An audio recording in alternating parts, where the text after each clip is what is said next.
Okay, so we're still on health and wellness for RTS and friends, and we're going to talk today about salads. And these two ladies, stand up for just a minute. We have to stand up. Yes. Okay. Okay, you can see they're very fit. Very fit ladies. Okay, sit back down. This is all impromptu. So I've asked them to share their salads.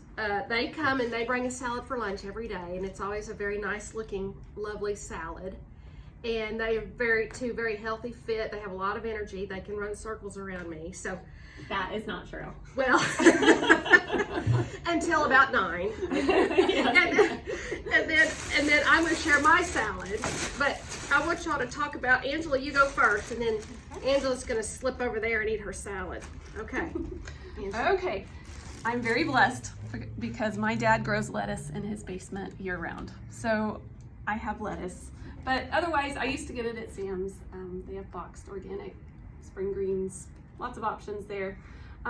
You can get broccoli, carrots, snow peas, all of that. You can get prepackaged if you're in a hurry. But I actually use cultured carrots that I make myself. I culture them. Explain how you do that, because I think that's so cool. Yeah, it's soaking in salt water, and it allows the good microbes to grow and not the bad ones. So it's kind of like people eat yogurt for the probiotic effect. It kind of has some of the same effects, a little different, but yeah, I do that. I also soak my sweet potatoes. These are purple sweet potatoes because I was going for a variety. It removes some of the starches when you soak them in salt water.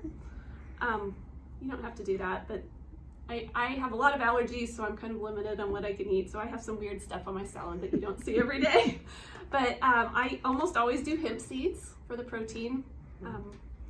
And got some bell peppers on there. Yeah. Other thing, I always have a water bottle.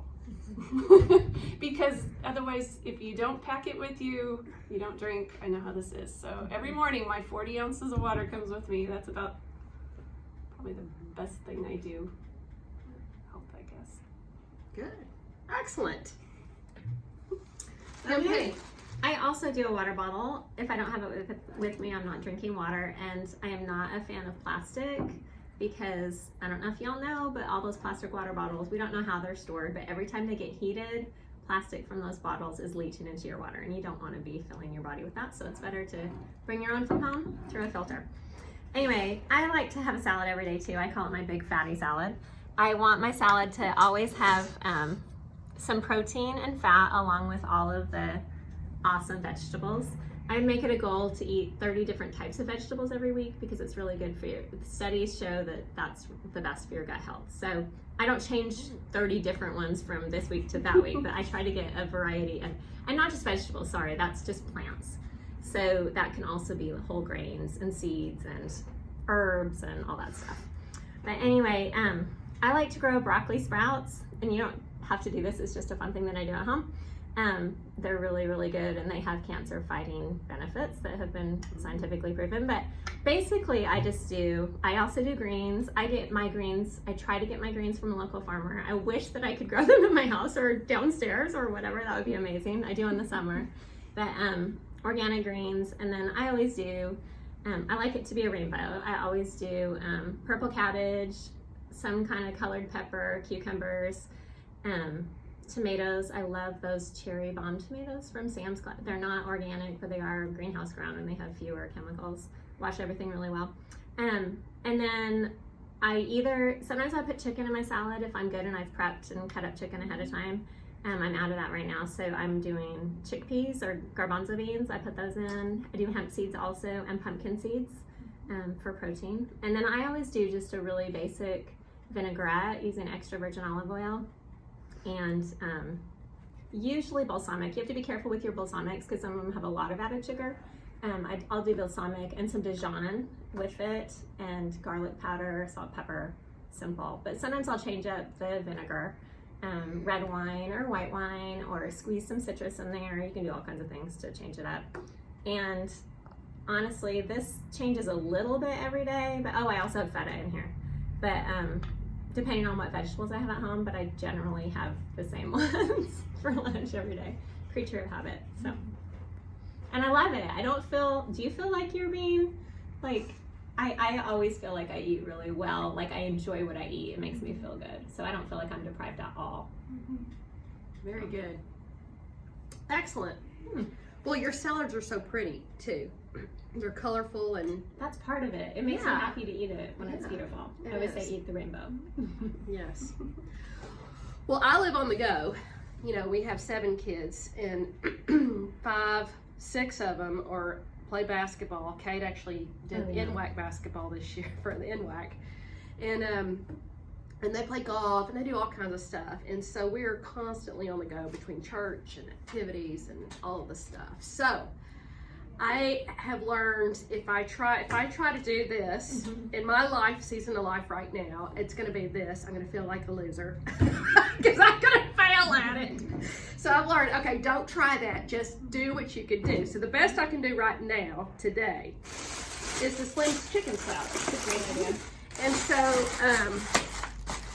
so the Slim's chicken salad is really quite good, actually. Ron got me on it. He said, "Oh, that salad's really good." No, my sister-in-law Priscilla, she told me about it. Now it does have the fried onions in there, and I don't usually eat those, but it's a decent. Until someday when I can do this, which I do want to do this. I think this is really great, and I would love to grow my own food and our own food and. For 10 people, that'd be a lot of growing. but for now, this is the best I can do. But I think whatever you can do of all of this is good. And the hemp seeds, Angela taught me about the hemp seeds. Those have been great. And then Kim was talking a little earlier about glucose. And so I wanted her to share because she follows a girl about insulin and glucose. And she had some hacks that she listed off. And so Kim, share those with us real quick. Okay, they're really easy. And if you are on Instagram, you should definitely follow the Glucose Goddess. Her book is about to come out. I think it comes out this next week.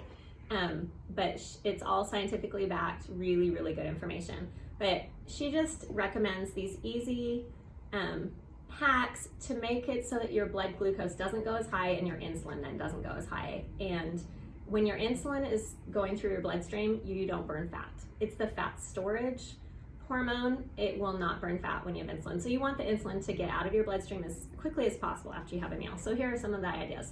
The first is to have a savory breakfast. Avoid starches and sweets in the morning. Eat something savory with protein and healthy fat. Eat your vegetables before you eat your starches. The order should be and only do these when they're easy.